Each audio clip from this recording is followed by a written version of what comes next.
Yo, what's going on, beautiful people? It's your homie DJ Be Easy, my homegirl Michelle B on the ones and twos. This is the Mixup podcast, and the first guest of the evening is the rap poet himself. Yes, sir. Mr. Self Suffice, and you can hear his track in the background, and the track is called You, Me, We. Yes. And big shout out to the king in the background too and whatnot. You know, so dude, how you feeling today? Oh, King Rashaman? Yeah. King Rashaman, he recorded it. He executive produced. There's actually another version coming by. I can't talk, but he produced two versions, executive produced this, mixed it, mastered it. It's a young brother coming up named Anthony Holm, who actually produced this version, who took the last version of it. I'm wearing the shirt right now. I don't know if the camera can see it. It can see it, yo. Apparel, never outnumbered. You'll hear this throughout the song. A lot of people don't realize that I do commissions.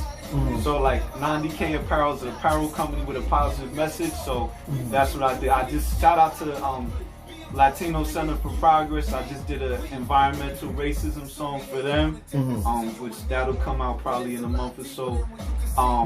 Shout out to the Wadsworth Athenaeum. Miss Olivia White just retired after years of like really making sure black culture had a space in the Wadsworth, because black people been here forever, and the Wadsworth is like the first museum in America. People don't realize, but like they didn't really have a space for black culture. Wow. You know what I mean? And we have the Amistad right here in Connecticut, like the actual Amistad in Mobile. So she that's just a smidgen of her contribution. Yeah. She made that awareness, and she just retired. So they commissioned me to like do a tribute to her and kind of make it fun but cool.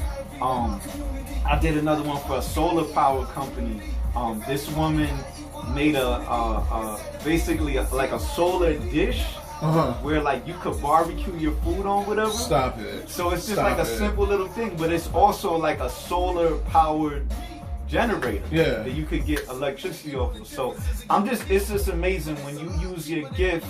You know what I'm saying? Like it's kind of like my brother. I won't spoil the surprise, but we was just talking about how like once you get noticed for something, you start to think, how can I use this to help other people get noticed for things that you might miss? And there's all kinds of amazing people around the world that I'm glad to. So hit me up on the DMs if you got a positive company or a social justice thing where you're making money and you're actually doing it to serve other people instead of making money off of hurting the planet. Like, hit me up, commission me, and I'll probably make a rap song.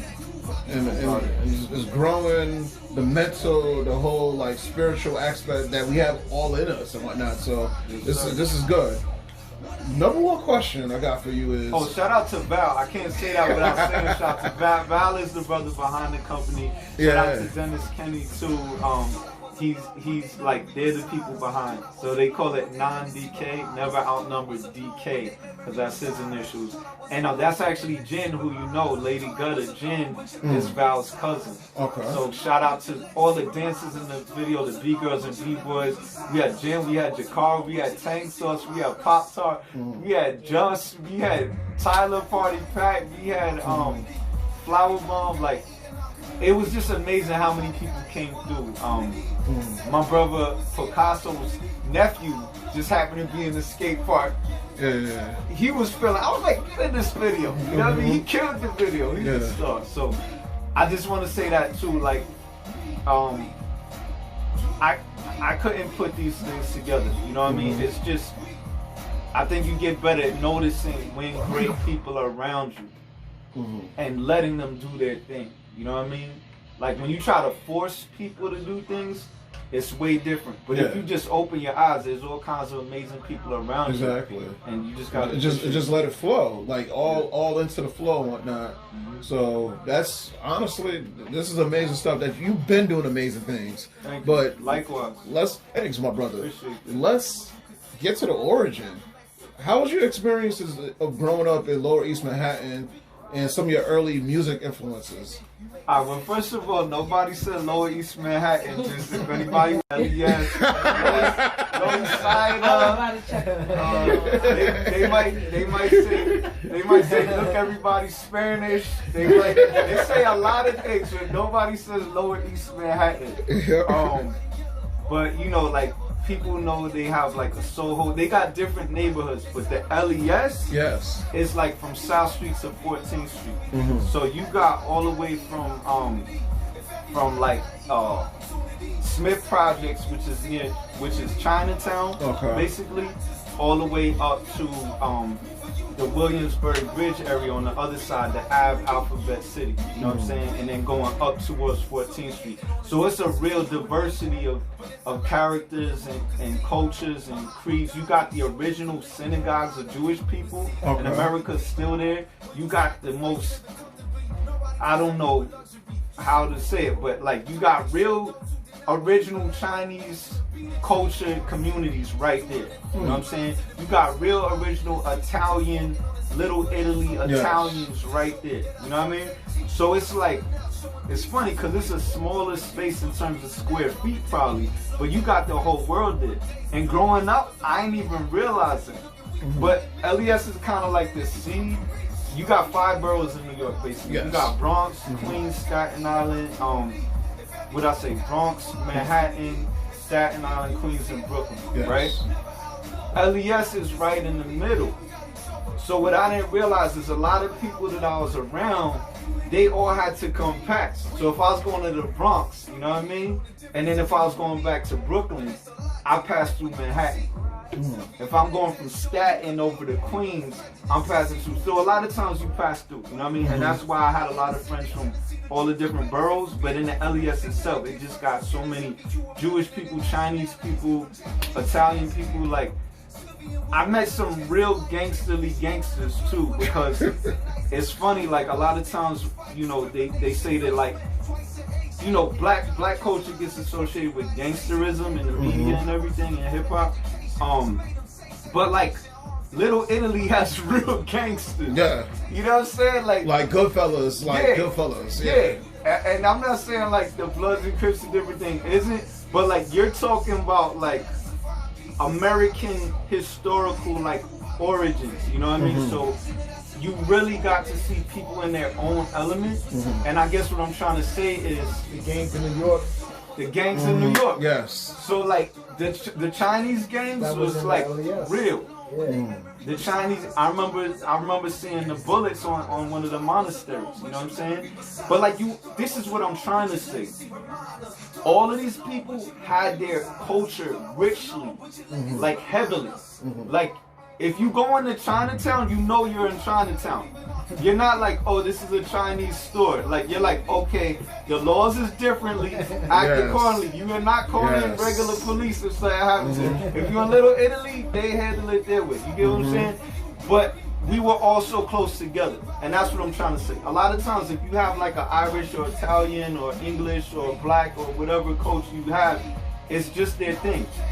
It was when I realized later on, as I was studying hip-hop culture in the African diaspora and traveling around the world and learning more about culture, it's rare to have that many different types of people who deeply understand their culture, living right side by side with other people where they understand. And that's why one of the things that developed in my life was anti-racism.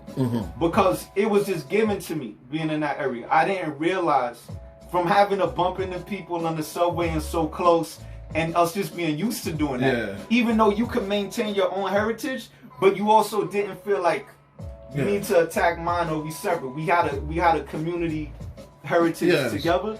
So that's where that comes from. It's so different from like the New England area where everything, you see how like things are the opposite. Like, it's just like, how do I explain this? Racism? Yes. I was trying to give it a different name, but it is institutionalized racism. Yes. It's true, bro. I got this line where I say the rich praying for the mayors not to fix transportation because we'll get better jobs and give them neighbors with brown faces. I didn't realize there's certain unconscious, simple things you do to enforce racism, and the transportation system's one of them. So when I first came to Hartford, I probably wouldn't be here if I didn't find out how diverse it was. Just the most diverse places in America. Yes. The difference is, do they have a subway here? No. Catching a bus here is like trying to catch a taxi back in the day. I've seen women with like grocery bags and kids flagging down the bus. That's you get what I'm saying? So it's not very accessible. And just from having a big mouth and doing shows and meeting different people, I found out, oh, you got a large Caribbean population. You got a large Puerto Rican population. You got a large Asian and Brazilian and East European and Vietnamese. And it's like the difference is here, it's very segregated physically. You're not gonna bump into someone by accident in this area. Hartford probably more than other places. New Haven probably more than others. You know, but if aside from being right in Hartford and New Haven in certain times of day at certain events that we try to facilitate, like you're not gonna bump into those people. So you would never know. It's like New York in terms of having different types of people, but they're not accidentally bumping into each other. And it's hard to even on purpose. One of the #1 things you always hear around Hartford is, oh, I didn't know that was happening. Or people saying, oh, years. Hartford doesn't have this, Hartford doesn't have that. And the thing is, I'm connected, we're all connected with the art community, so I know, like, before, you know, what we're going through right now, 7 days a week, there was something for me to do. Yes. And people were just like, why are you always out? Like, I'm either working or I'm chilling. Yes. Because there's always something to do, but we're connected in that art community, that, yeah, I could say the art space and whatnot, because different art spaces in Connecticut and whatnot, so we're blessed in that sense. Absolutely. Dude. I can think of one dude that be at every event and he always pop out, you know, shout out to Maurice Donaldo, you know, certain people, if like you said, the keyword's connected, if you're plugged in, you just know. You know what I'm saying? Shout out to people like Andres Chaparro, who was here before I really got started. He was one of the first people to plug me into the parks and the libraries, and Jasmine Augusto. Big shout out to Jasmine, and the nonprofits. So I would say that was something I didn't realize growing up. I took it for granted. Once I left the LES, I realized, oh, not only was that rare, but that's something that people like me can help create this. Because what happens, you got real estate cycles too. That's another thing that's a whole different tangent. But in real estate cycles, you tend to have places that are undervalued and underappreciated, right? They're treated like trash. And then you usually have artists come in those places, create art, make it safe for the kids, community centers, self-defense classes, stuff like that, so that people start to have some sense of culture. And because that's what artists and spiritual people do, and educators, like, we teach you, it doesn't matter what your environment is. Like, why is you're in the environment, right? Are you in the environment? Is it an environment or is it your environment? If it's your environment, you're in the environment. So if everything's bad in your environment, you talking about yourself. That's a low self-esteem problem now. So that's what artists and educated activist type people tend to find ourselves in these places and make them interesting. What happens after that? The rich kids or whoever start being like, oh, this place is cool. They got some art and they got some graffiti and my friends over here, and then it gets to a critical fever pitch where so many people start knowing about this undervalued real estate that then, like, I don't know why this is reminding me of the West End right now. Oh my Lord. And then these people come in and they're like, oh, this is low value real estate, let's start buying this up. And then ironically, a lot of times they start discrediting the artists who added the culture, making it hard for them to make a living, not cutting them in on whatever money they're making. And this is how it's traditionally been done in a white supremacist form of capitalism in America. It doesn't mean it has to. It's just a pattern that we see repeating historically.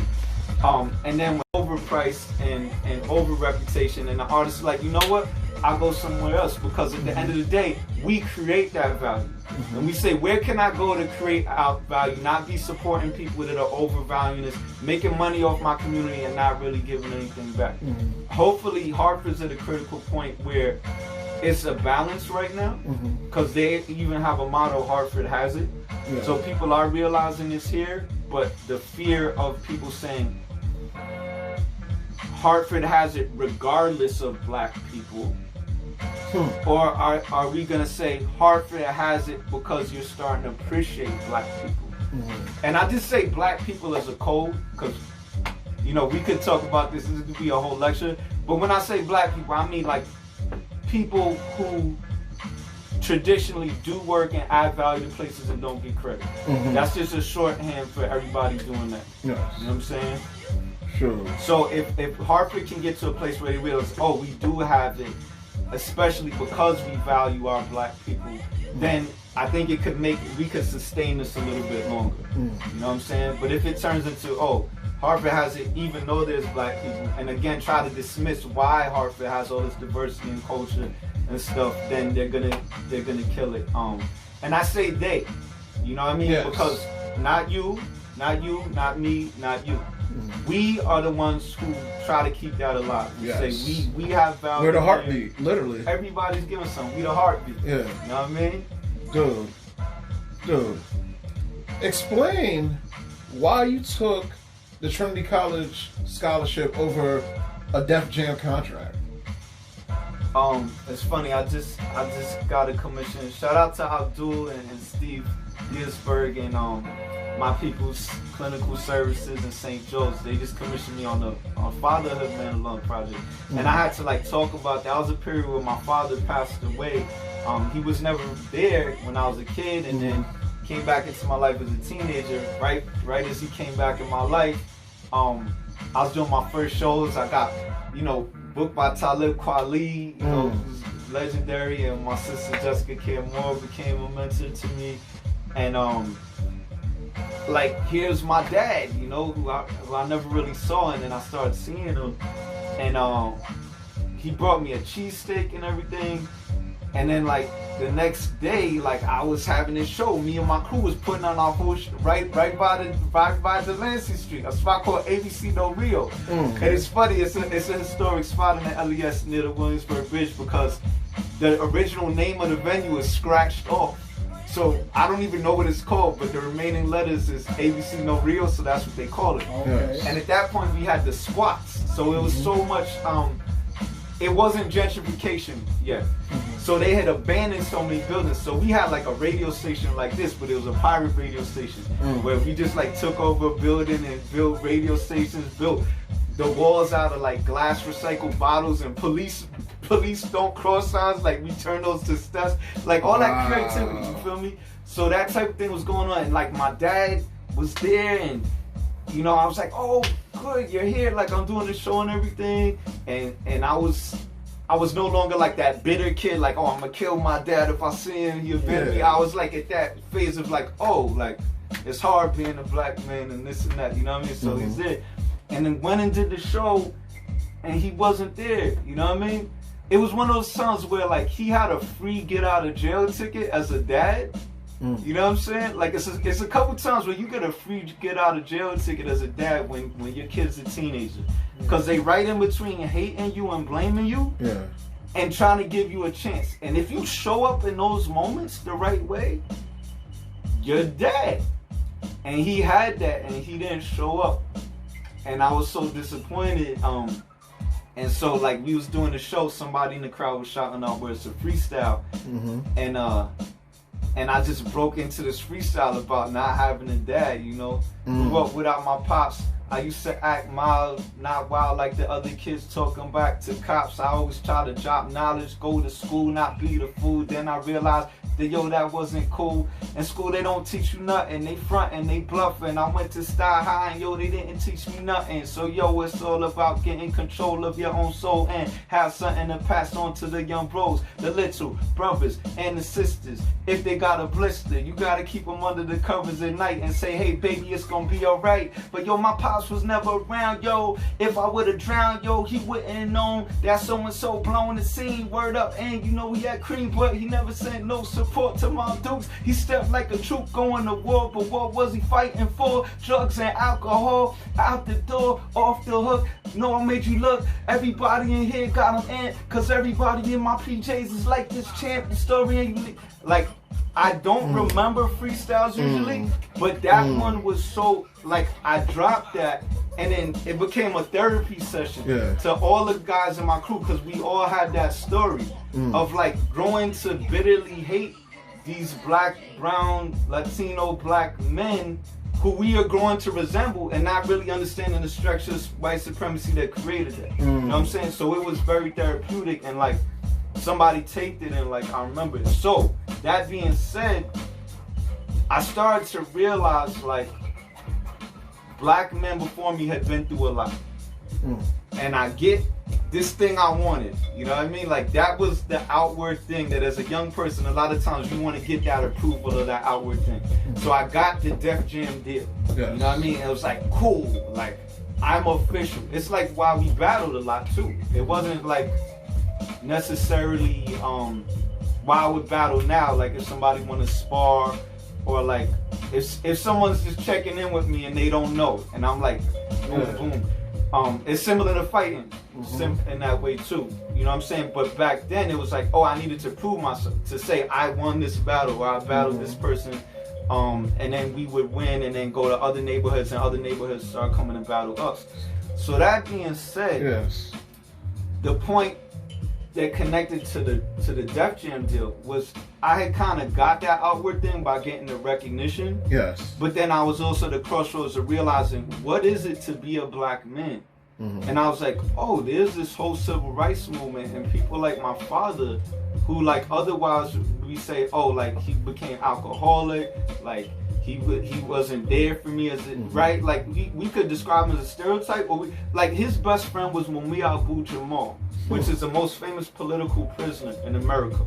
His other best friend, he had like 3 best friends that I know of. His other best friend was a woman named Leothi Miller. She founded a bookstore called Nkiru Books in Brooklyn. So when there was a lack of multicultural books and books for black people at that time, one of the things they came out the movement was saying, we need literature for our people to learn about themselves. There's a young man by the name of Talib Kweli who worked at Nkiru Books, and rest in peace, Leothi Miller passed away. Kweli and his mom took over the store, bought the store, did a fundraiser, and actually I believe he's running it online as well now. So shout out to Yasin Bey and Kweli. But you know, he booked me to be there, right? So I was realizing there was this bigger thing going on, and I was like, oh, people died for me to be able to go to these colleges. So I have a choice whether to go to this record deal and rap about like how I'm rich or something, or like how I'm better than other black people, or how I'm gonna shoot you, while I'm still living in my small behind apartment with my mom. Because rap in a sense is, because hip hop is hip hop, but rap is like theater. It's like you're portraying you're portraying a character in a sense. Definitely. Yeah. And that's exactly where it was going at that point. So it wasn't like even exaggerating, like, okay, De La Soul is soulful, and Native Tongue is like got an African vibe but cool, and you know, mixing the African diaspora together. It was becoming like one thing. Like money and guns. You know what I'm saying? And disrespecting women. Not that I was gonna do that anyway. You know what I mean? So let me say this. I don't believe in like easy decisions that define people. I think you gotta always go with the longer decision. So like, if you have the ability to speak like me and you have people who give you that cosign, that would have been my responsibility to go and use that as far as I could. And many people have. Lupe Fiasco, J. Cole came through that kind of Def Jam lineage. Shout out to my brother Mez, which that's a long story. I ended up working with in Jay-Z's studio anyway, through Mez and everything, and doing the independent thing.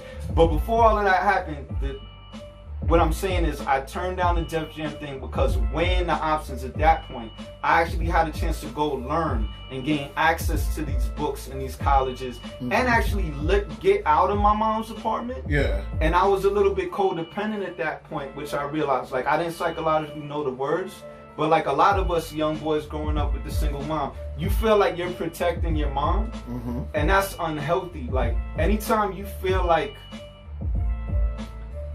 you just being somewhere is doing something, you need a slap to your head. And that's what a father would teach you. But we didn't have a father would teach you, you're not helping anybody just by being here. Don't take credit for protecting your mom or whatever like that. But somehow I realized in that point, and luckily I have read everything you need to know about the music business. So I understood the whole paradigm of the industry was to act like you have money, be more of a target and a blame for white supremacist attitudes and misogyny against black people, while not really getting that money because you're basically taking out a big loan. Now again, on the responsible side, I was given something called a production deal, which means I wasn't going to get caught up in that. I was getting real money from my product, okay? But I just said, okay, I have an opportunity to go to college, see things a little bit differently, and the same way that I trick young kids now going into college, they tricked me. And I'm going to just be like, I could say that in a more classical way, but I'm saying it that way because it was kind of a trick from that perspective, but a good trick. Yes. It's like how people give you a vitamin and a gummy bear or something like that. You feel me? So when I went there, when I went to Trinity, I spent the night with a group of black students who was all into hip hop and all into like engineering and computers. So they was black people getting valued for their intelligence. Yes. And running a radio station and rapping and DJ. So I was like, woo! Yo, shout out to Z Santiago, because that's the first thing that came up to my mind. Z Santiago. Z passed on that same thing. Yeah. You know? And that's what he does now. I believe he's a counselor in New York. And, you know, he meets with these kids and introduces them to college campuses and makes them think college is cool. Now, what happens, obviously, once you get into Trinity or Harvard or Yale, wherever you go, you realize these places were not made for black people. Honestly, they weren't made for anybody. Like, because there's so much of a white supremacist doctrine, they don't really teach you to be like English or Irish or something as much as they teach you to like be better than other people, which is a white supremacist thing. There's no such thing as being better than other people, right? Education, like all the way back to the Moors, you know what I mean? African people who set up colleges and spread education throughout the world. Like, the purpose of education is to better yourself and be better of service, right? So one thing that Z does, and I know Jasmine does, and shout out to the whole legacy at the Temple of Hip Hop now that we have at Trinity and the International Hip Hop Festival, is to make it look cool enough, because guess what? Once I was in there and I realized, dang, this isn't really like a cool place where all they do is value black intelligence and support hip hop culture's positive aspects. That's ridiculous now that I think about it, you know what I mean? But now that I realize it wasn't that, I created events and environments for other people to come in. Why? Because now you have stake and ownership in this institution, and you make it that for the next generation. And slowly by slowly, you add on to it and build it. But that's why I say it's kind of a trick that they did on me and a trick that we do on them, because I don't want anyone to think, go to college instead of Def Jam. Or like, education is the key, and you brainwash to think education means studying with white people and paying them a loan. Because it's a lot deeper than that. And I think at the end of the day, it's like you weigh your options, you say, where am I gonna learn to bring out the best of myself more and get practice with helping other people bring out the best of themselves. And then the other thing, to be honest with you, I think it was Giuliani at that time, but like, they had put a lot started, of people in jail. Yo, what you seeing right now on the cameras and everything, I wonder what would happen if cameras was live. Yo, the police took a plunger to this person's rear end.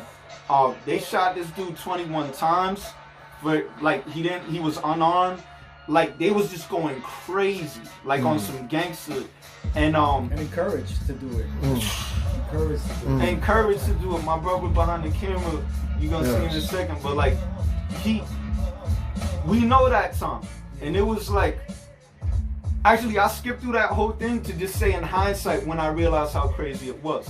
I realized how crazy it was because I was back in New York one day and I walked, like I was thinking, you know, when Obama got elected, I was thinking, back then a black president was a joke. Like we'd be like, oh yeah, when there's a black president, you know what I'm saying? Like that was a joke. It was so much not a real thing. What up, baby? Say hi. Say hi to the podcast. Blessings. How you doing? Hey yo. Alright, I'm gonna hit you after.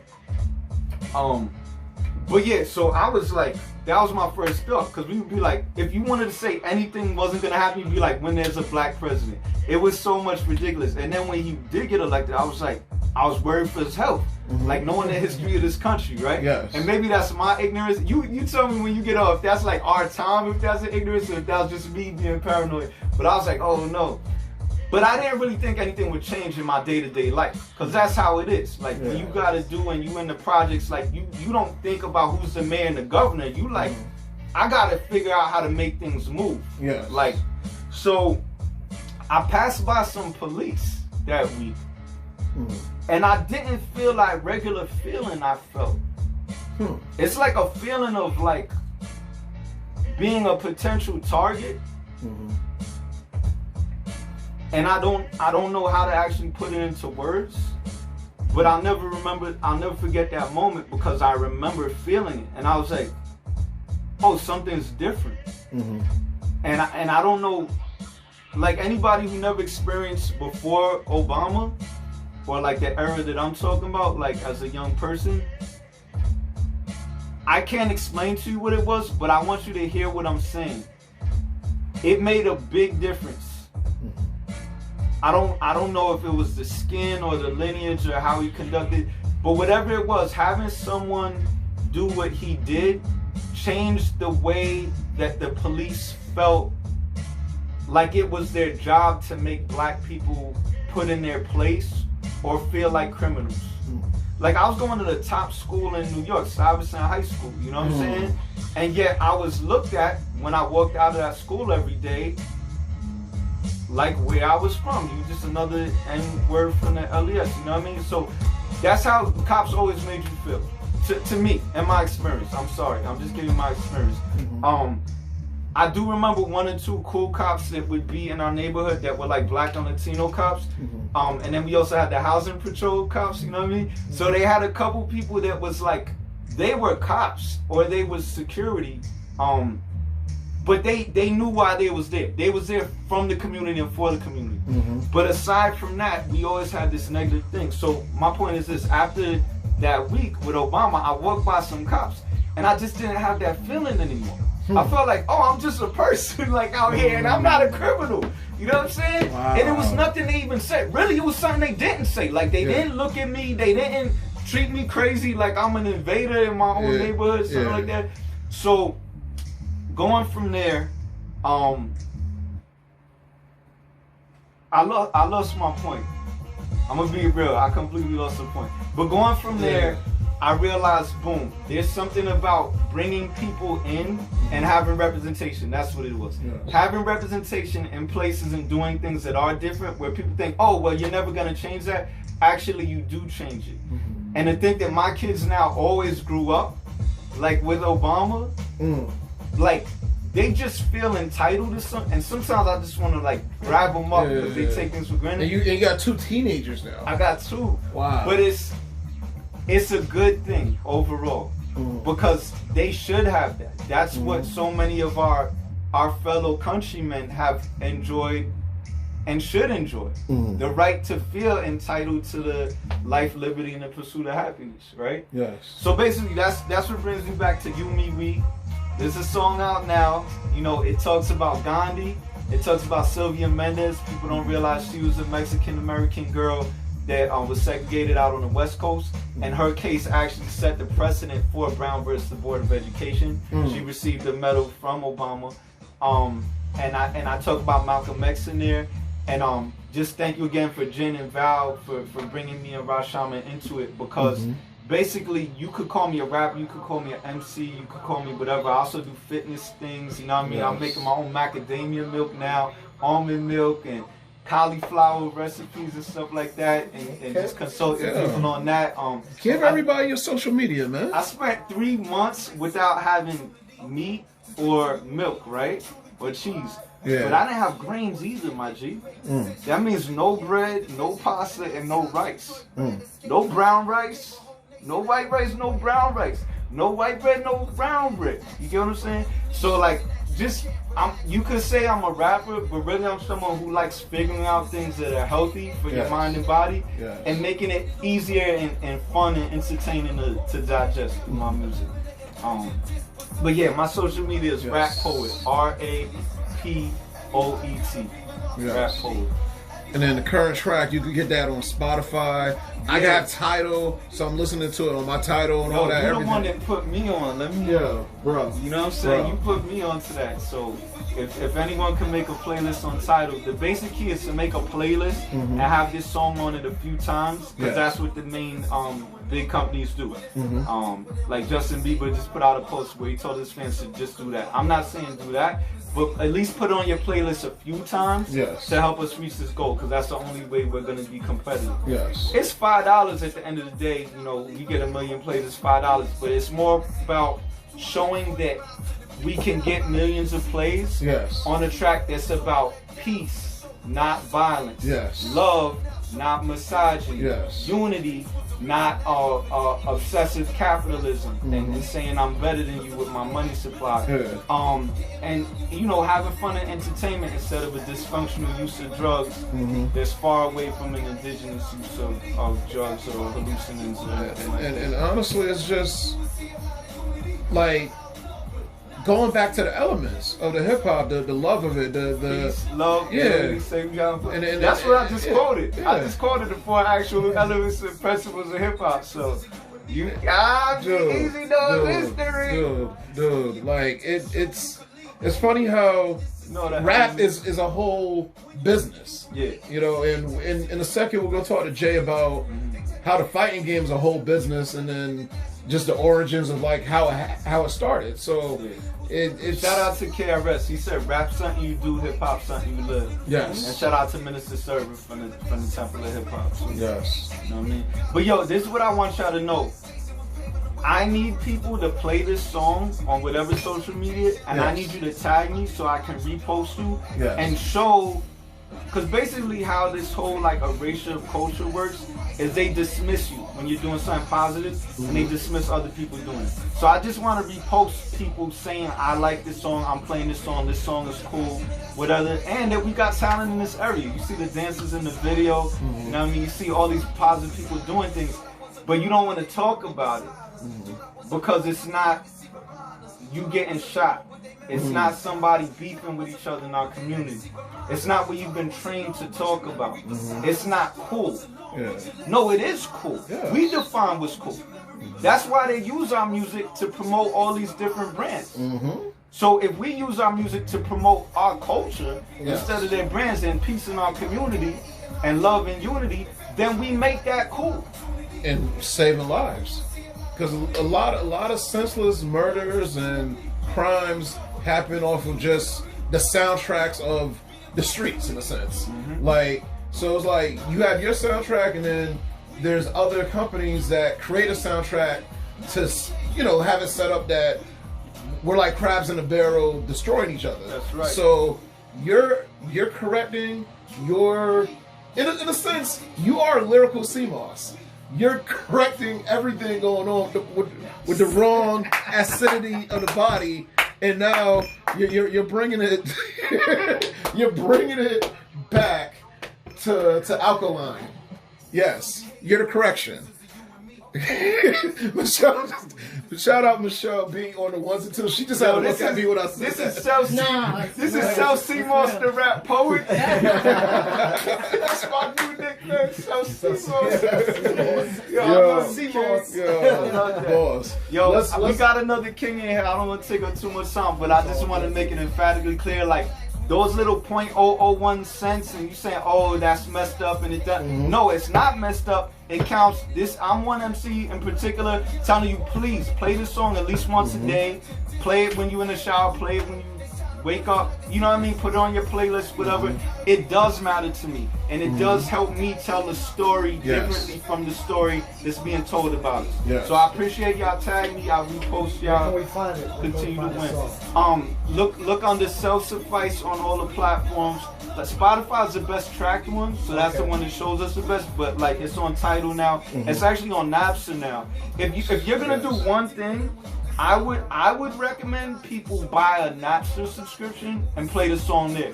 Because if you play it on Napster, that actually helps to put more money in our pocket. Wow. The other platforms, they're like cool, you know what I mean? Like they break even on the cost you pay to put them up and stuff like that for independent artists. But Napster actually, and it's funny because they was like, you remember the Napster, they got like canceled and all that. But right now, they're at the forefront of paying artists. A lot of people don't know that. So if you were gonna do something to like try to help us, if you are artist, and hit me up too, if you wanna do like, you put me on your playlist, I put you on my playlist type of thing. Definitely we gotta work together in that sense. Ujama, cooperative economics, like, that's a whole nother lecture, but like, yes, these things matter. Like, if you do them consistently, you can actually, through the power of your community, have an advantage on people that have larger platforms. But I want to say one more thing else. Shout out to Jay, shout out to Michelle, and shout out to Be Easy. And like, you're using a platform right now. You're the difference. You playing my music right now. You know what I'm saying? So you're the difference. And we're making this a whole new independent thing going forward. Because, you know, I already talked to you off air about, you know, certain radio stations having certain, you know, restrictions because of what's going on. So in a sense, this discovery was just like, you know what? I could truly do it on my own and just build it the way I want to build it without FCC standards or whatever. I could just make it how I want to make it because we have that power to just create. We're creatives. We create stuff. So we gotta keep this rolling. So thank you for being the guest number 3. What? Yes. And then Jay's gonna be guest number 4. Self Seymour's guest number 3. Yo, I'm actually gonna stick around for a minute because I'm actually a fan of his, and I'm really interested in the book. I recommend everybody listen to this. Just how, like, I talk about education and health through a hip hop and rap lens. I feel like he does that similarly through a fight science lens and a jujitsu lens. He talks about way more than what you think fighting is. You know what I'm saying? The psychology. Thank you, man. This is a good segue.